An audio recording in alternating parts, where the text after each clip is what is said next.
Hello, listeners. I hope everyone is doing well this week. Today, I'm going to talk about the detrimental effects on health of something a little, maybe not controversial, but I wonder if it's a word I can even say on here. I guess I'll find out if the big boss guy sends this back and says no. But I'm going to talk about pornography. Before that, though, I wanted to touch on something. A few weeks ago, I mentioned that I was looking for some new clients for remote coaching, and I did have a few people reach out. Thank you to most who did. One person reached out to me and arranged a Zoom consultation, but then, I cancelled my evening plans because of this 8-hour time difference, sat on my own in a Zoom meeting room waiting for them. So, believe it or not, someone emails me, asks me for my time, and then doesn't show up.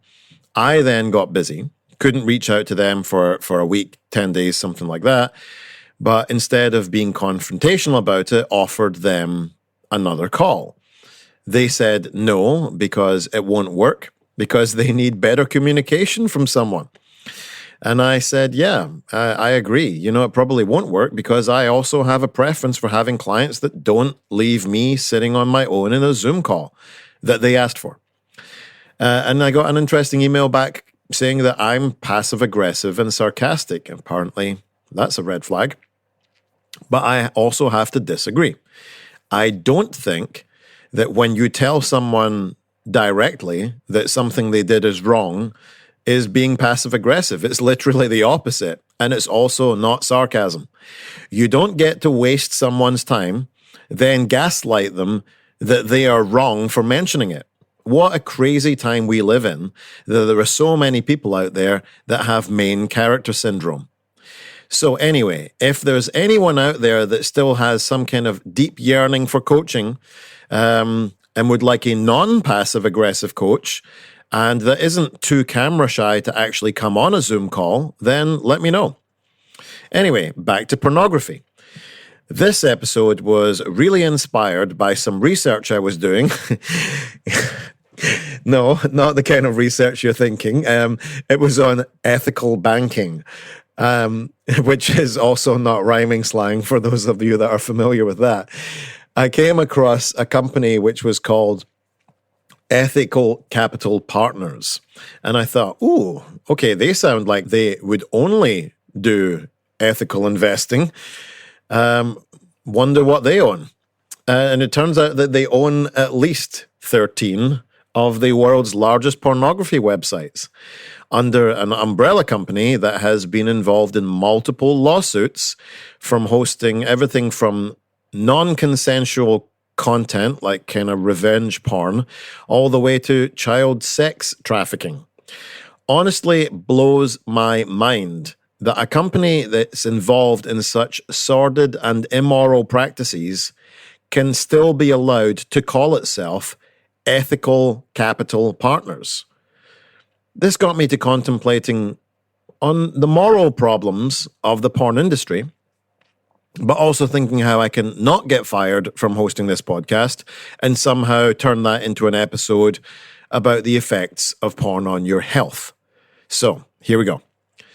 One of the most documented physical effects of excessive pornography consumption is it's linked to physical sexual dysfunction, especially in men. Studies have found that individuals that watch pornography frequently experience erectile dysfunction, also known as porn-induced erectile dysfunction. This happens when sexual arousal becomes tied to the stimulus that's provided by pornography, making it difficult for them to become aroused in real life. This is because, the brain's reward system has adjusted to getting high levels of stimulation from porn, and therefore they just don't respond to the touch of a partner, real-world sexual cues, or how real humans look. Because people that have had all sorts of different surgeries done, to make their lips the size of balloons and, had ribs removed to make their waists smaller and that kind of thing. That's not how people look in the real world. And if you come to expect everyone to look and behave the way that they do in pornography, this can lead to feelings of frustration, embarrassment, sense of inadequacy, and all of this can further deepen the emotional impact of pornography use actually on mental health. The next up is addiction. And just like substance use, pornography can be addictive. For some people, the repeated exposure to porn may result in a cycle of compulsive behavior. And the brain's reward system is also altered through repeated exposure to things. So people can develop a psychological dependence on pornography to experience pleasure or to cope with anything that's happened in the day that could have been stressful. This type of addiction leads to physical problems like fatigue, headaches, difficulty concentrating because the brain becomes kind of worn down from the constant stimulation. People often end up having to see therapists or counselors to break free from this addiction, just like they would with substance addiction. I'd say that one of the most concerning consequences of pornography use is the increase in anxiety and depression.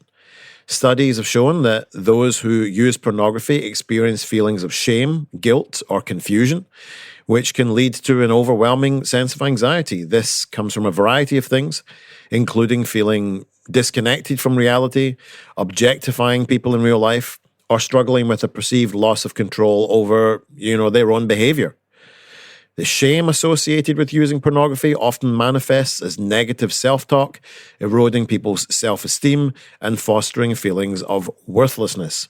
Over time, this self-loathing can become a cycle that just deepens, bringing about more anxiety and more depression, especially if someone feels trapped in the habit of consuming porn but struggles to quit. It's important to note also that these feelings are not limited just to the consumption of pornography itself, but to the nature of the pornographic content, which can often depict unhealthy relationships and unrealistic expectations of what happens during sex. Weirdly, I was talking to the girl at my local, there's a little baker's near where I live, which is called Baby Faced Baker, and they do really wonderful different baked goods. What I like to get from there is a focaccia, which has got goat's cheese and beets in it. Beets are hands down my favorite vegetable. And the girl working in there, no idea what her real name is, so I just call her Hannah, and she's accepted that. She said she's okay with that. But weirdly, we were talking about pornography when I was in there today buying a cookie, and it turned out that she wrote her dissertation on how pornography affects real life relationships and how it's often very violent and it's very rough. And actually, in real life, a lot of people don't want to be treated like some kind of object that's just thrown around. So yeah, that was interesting for me that we ended up in that conversation when I knew that I was going to be recording this podcast today.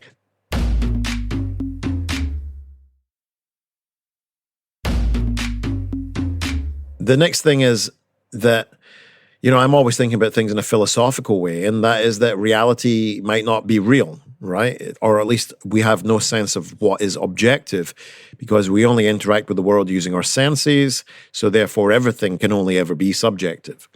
And pornography is another thing that just doesn't depict reality at all. It depicts this idealized, unrealistic version of sexuality, like I've already said. It's got these exaggerated body types, it's got performances, it's got scenarios that don't exist in real life. And this kind of warped, simulated depiction of sexual relationships leads to distorted cognition about what relationships look like. For instance, people could come to expect immediate sexual gratification without, having to go through the process of going out on dates with people and getting to know someone and building trust. And it fails to appreciate the nuances of intimacy, and it can also just internalize what are kind of harmful stereotypes about gender roles and expectations. If you've ever had the displeasure of using an online dating app, you'll know what I mean. First of all, it's like the hills have eyes on there. And secondly, no, I've literally just said hello to you. I don't want to come over and be the big spoon. We haven't even met yet. This cognitive difference with reality leads to this view of relationships where love and emotional connection are abandoned or just overshadowed by a desire for purely physical pleasure.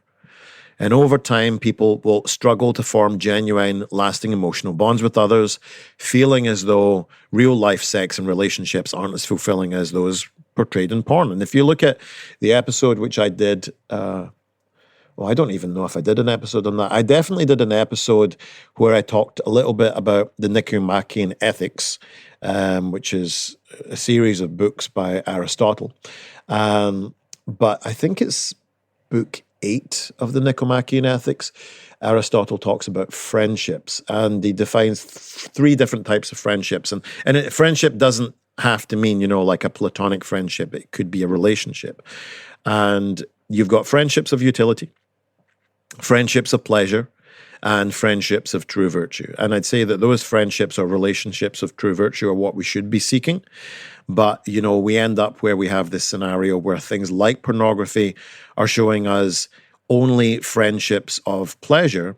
And it could be argued friendships of utility, where, people are like, hey, do you want to be friends with benefits? That benefit being a utility. It's a pleasurable utility, but it's only a connection that exists in order to provide some kind of service gain for one or both people. There's no true virtue. I don't care about you becoming a better person and fulfilling your life dreams. I only care about, hey, are you free at 3 o'clock to come over and hook up?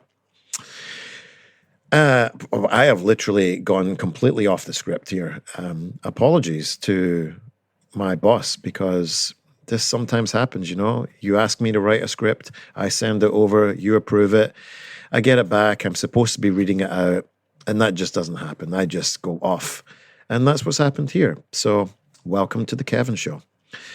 And finally, for some people, pornography can escalate into infidelity because, I'd say it, like, if you've got that feeling that, real life relationships aren't as good as the ones you see in porn, you may feel compelled to seek out something that's a representation of that.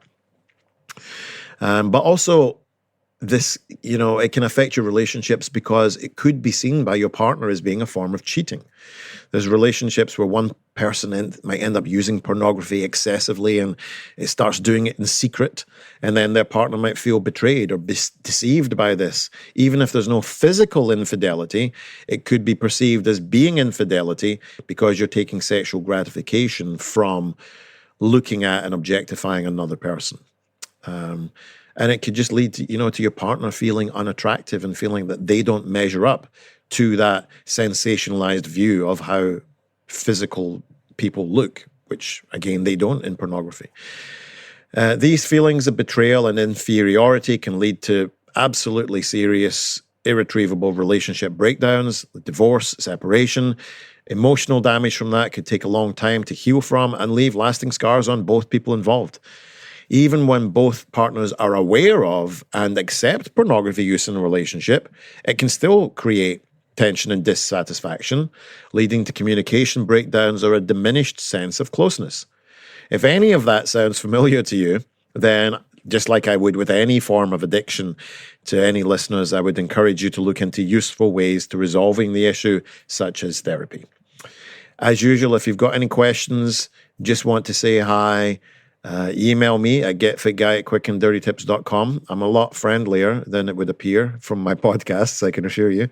And finally, Get Fit Guy is a Quick and Dirty Tips podcast. Thanks to the team at Quick and Dirty Tips, Morgan Christensen, Holly Hutchins, she's my favorite.